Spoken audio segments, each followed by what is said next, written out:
आज के इस वीडियो के अंतर्गत वीडियो री एग्ज़ाम 2023 जो कंडक्ट कराया गया उस पर बात करेंगे।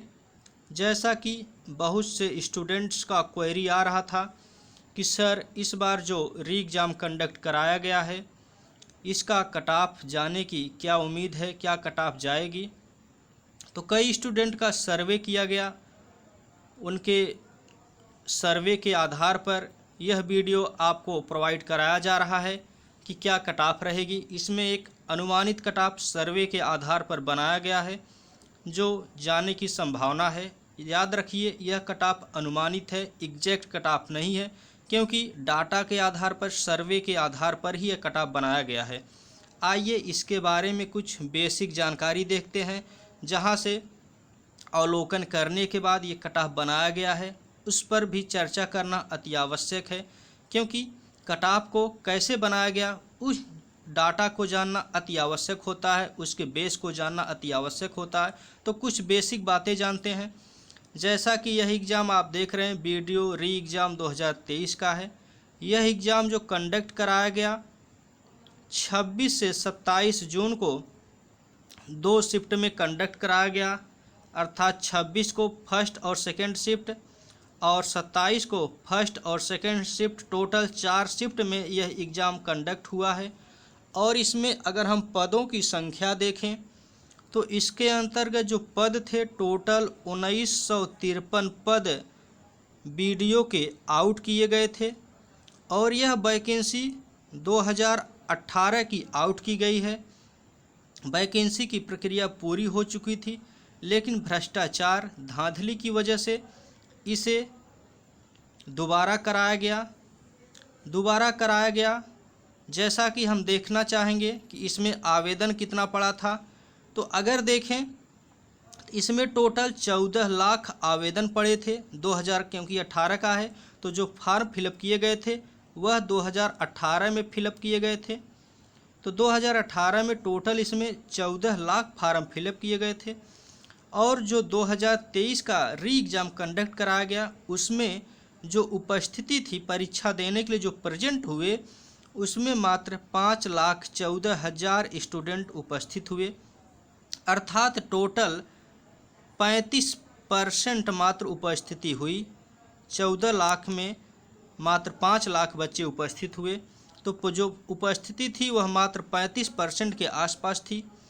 अब इस तरह से देखा जाए तो सीट है आपकी 1953 और इसमें उपस्थिति थी 5 लाख, तो इस तरह से 250 बच्चे एक सीट के लिए एलिजिबल हैं, अर्थात एक सीट पर 250 बच्चों का मुकाबला है।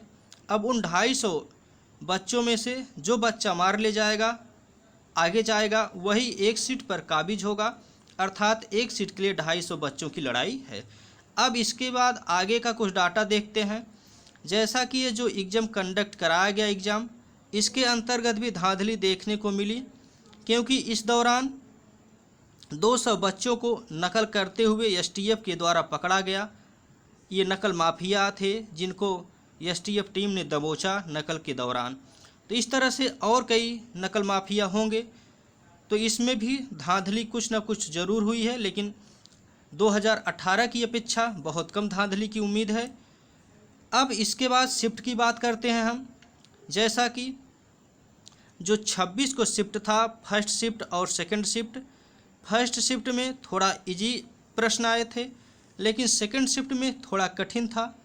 और अगर बात करें 27 की, तो 27 तारीख को जो एग्ज़ाम कंडक्ट कराया गया उसमें जो प्रश्न पत्र प्रस्तुत दिया गया उसमें भी क्वेश्चन थोड़ा कठिन लेवल का था। और इसमें अगर हम बात करें हिंदी के प्रश्न की, रीजनिंग के प्रश्न की और जीके के प्रश्न की, तो जीके का जो प्रश्न था वह थोड़ा इजी था, लेकिन रीजनिंग की अगर हम बात करें तो रीजनिंग के ऐसे क्वेश्चन थे जो कि बहुत लेंदी किस्म के थे, उनको कम से कम समय में नहीं किया जा सकता था, उनके लिए समय ज़्यादा की आवश्यकता थी और एग्ज़ाम में समय कम था। तो कई स्टूडेंट से यह पता चला कि समय की वजह से रीजनिंग क्वेश्चन को नहीं कर पाए। और हिंदी का देखें तो हिंदी का जो प्रश्न पूछा गया था वह मॉडरेट लेवल का था, अर्थात सिंपल भी था और कठिन भी था। और अगर हम करंट अफेयर की बात करें कि करंट अफेयर का जो क्वेश्चन पूछा गया, तो करंट अफेयर के अंतर्गत ऐसे क्वेश्चन पूछे गए जो बहुत ही डिफ़िकल्ट लेवल के थे, बहुत ही गहराई से जो करंट अफेयर के क्वेश्चन पूछे गए थे वो बहुत ही गहराई से पूछे गए थे। क्योंकि स्टूडेंट्स के माध्यम से और मैंने खुद पेपर का एनालिसिस किया तो उसमें देखा कि करंट अफेयर बहुत गहराई से पूछा गया था। तो करंट अफेयर के क्वेश्चन इस तरह से आउट ऑफ माइंड जा रहा था, अर्थात पढ़ा हुआ क्वेश्चन नहीं कवर हो रहा था। जो पढ़े हुए क्वेश्चन थे वहाँ से करंट का क्वेश्चन कवर नहीं हुआ। तो इस तरह से पेपर का एनालिसिस था। अब इसमें देखें जीएस की बात करें तो जीएस के ऐसे ऐसे क्वेश्चन थे जो कठिन तो थे, लेकिन कुछ क्वेश्चन सरल भी थे और कुछ क्वेश्चन इतने कठिन थे कि सभी स्टूडेंट को परेशान कर दिए। उसका आंसर उनको दे पाना काफ़ी कठिन हो रहा था, काफ़ी मुश्किल हो रहा था। और रीजनिंग के क्वेश्चन को जैसा कि मैंने बताया, रीजनिंग का जो प्रश्न पत्र में जो क्वेश्चन इंक्लूड किया गया था वह काफ़ी लेंदी किस्म का था, जिसका आंसर देने के लिए बहुत ज़्यादा समय की आवश्यकता थी और उतना समय स्टूडेंट के पास था नहीं, और उन क्वेश्चन को छोड़ना ज़्यादा ही मुनासिब समझा गया। अब अगर हम 2018 से तुलना करें कि 2018 में जब ये वैकेंसी का एग्ज़ाम कराया गया था तो उसमें क्या क्या बातें थी, तो 2018 से अगर तुलना की जाए तो उस समय उपस्थिति जो थी 2018 में उपस्थिति बहुत ज़्यादा थी, लमसम 60 या 65% के आसपास थी 2018 में जब एग्ज़ाम कंडक्ट हुआ था। लेकिन यही एग्ज़ाम जब 2023 में कंडक्ट कराया गया तो उपस्थिति यहाँ बहुत कम है, मात्र 35% के आसपास। 2023 में जो एग्ज़ाम हुआ री एग्ज़ाम, उसमें मात्र 35% के आसपास ही उपस्थिति है। और धांधली की बात करें अगर हम 2018 से कंपेयर करें तो 2018 में जो धांधली हुई थी वह बहुत ज़्यादा थी, भ्रष्टाचार बहुत ज़्यादा था, जिसकी वजह से इस एग्ज़ाम को दोबारा कराना पड़ा। लेकिन अगर हम 2023 की बात करें तो 2023 में धांधली की थोड़ा कम आशंका है कि धांधली 2023 में कम हुई है। अब उसके बाद हम बात करें नेक्स्ट स्टेप की 2023 से 18 की कंपेयर में होती है, तो यहाँ पे अच्छी तैयारी हो गई थी कई स्टूडेंट की, क्योंकि 2018 के बाद जब री एग्ज़ाम की घोषणा हुई तो कई स्टूडेंट जो अच्छे से लग गए थे, तो अच्छी तैयारी भी कई स्टूडेंट की थी। और जो अगला पॉइंट बन सकता है कि क्योंकि यह भर्ती प्रक्रिया 2018 की ही चल रही है, 2018 से 2023 का लंबा समय 5 साल का व्यतीत होने के बाद कई ऐसे अभ्यर्थी थे जो चयनित हो गए। तो चयनित अभ्यर्थी के लिए भी एक प्लस पॉइंट था कि जो अदर स्टूडेंट हैं उनके लिए, जो चयनित अभ्यर्थी हैं उनका सीट रिक्त हो जाएगा, अर्थात वे इसमें भाग नहीं लेंगे, तो उनके लिए प्लस पॉइंट था कि उनको मौका मिलेगा। तो ये चीज़ें थी 2018 से 2023 के कंपेयर में। अब आगे की हम बात करें, क्योंकि इन्हीं सब डाटा के बाद एक एग्जैक्ट कट ऑफ बनने की उम्मीद है। अब जब हम 2018 की बात करते हैं कि 2018 का जो वीडियो का कट ऑफ गया था उस पर अगर हम बात करें तो जो 2018 का कट ऑफ वीडियो का गया था उसमें अगर देखें तो जनरल की जो कट ऑफ गई थी, जनरल की कट ऑफ 211 थी। और उसके बाद अगर हम ओबीसी की कट ऑफ देखें तो ओबीसी की जो कट ऑफ गई थी वह 205 नंबर गई थी। इसी तरह से एससी की अगर हम कट ऑफ देखें तो एससी की कट ऑफ 185 गई थी। और एसटी का देखें तो एसटी का कट ऑफ 168 गया था। और फीमेल का देखें तो फीमेल का 198 गया था। 198 198 महिला की, अर्थात फीमेल कैंडिडेट की जो कट ऑफ गई थी वह कट ऑफ गई थी। और यह कट ऑफ इतना गई थी जबकि इसमें धांधली भी बहुत ज़्यादा हुई थी और स्टूडेंट की उपस्थिति भी बहुत ज़्यादा थी, तब ये कट ऑफ इतना जाके गई थी 211, 205, 185 168 और 198 धांधली होते हुए, उपस्थिति होते हुए इतना कट ऑफ गई थी। और इसके डाटा के बाद जब हम 2023 री एग्ज़ाम वीडियो का कट ऑफ पे एनालिसिस करते हैं तो इसका कट ऑफ ये आंकड़ा निकल कर आता है जो हम आपके सामने डिस्कस करने जा रहे हैं। इसके बाद जो हमने सर्वे किया स्टूडेंट का और 2018 का डाटा लिया और सारा डाटा, उपस्थिति का डाटा देखा और धांधली का डाटा देखा, क्वेश्चन लेवल का डाटा देखा, उन सब के एनालिसिस के बाद हम 2023 का जो वीडियो री एग्ज़ाम कंडक्ट करा गया है इसके एक एक्सपेक्टेड कट ऑफ के बारे में बात करने जा रहे हैं। जैसा कि यह कट ऑफ मेरा अनुमानित कट ऑफ है, मेरे आंकड़ा के हिसाब से डिपेंड कर रहा है, यह कोई एग्जैक्ट कट ऑफ नहीं है, यह सिर्फ अनुमानित कट ऑफ है कि मेरे अकॉर्डिंग इतना कट ऑफ जा सकता है।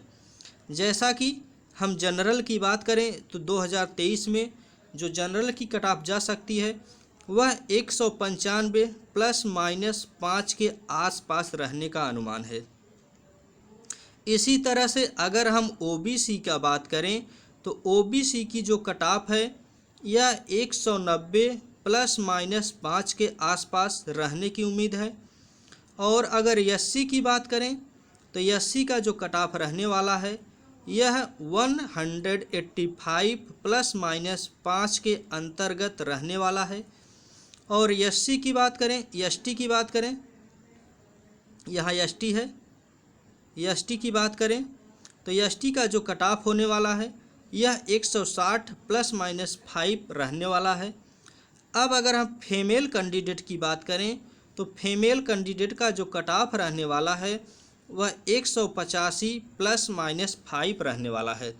क्योंकि अगर आपके दिमाग में यह चल रहा होगा कि इस बार प्रेजेंटी भी कम है और धांधली भी कम हुई है तो कट ऑफ कम जाएगा, तो हम आपको बता दें कि इससे कम कट ऑफ जाने की उम्मीद नहीं है। कितना भी प्रेजेंटी कम हो, कितनी भी उपस्थिति कम हो, लेकिन जो कट ऑफ जाने की उम्मीद है वह इसी डाटा के आसपास रहने की उम्मीद है। इससे कम जाने की संभावना बहुत कम बन रही है। अब अगर हम पेपर की बात करें, जैसा कि पेपर 4 शिफ्ट में कंडक्ट कराया गया था, 24, 26 और 27 तारीख को 4 शिफ्ट में कंडक्ट कराया गया।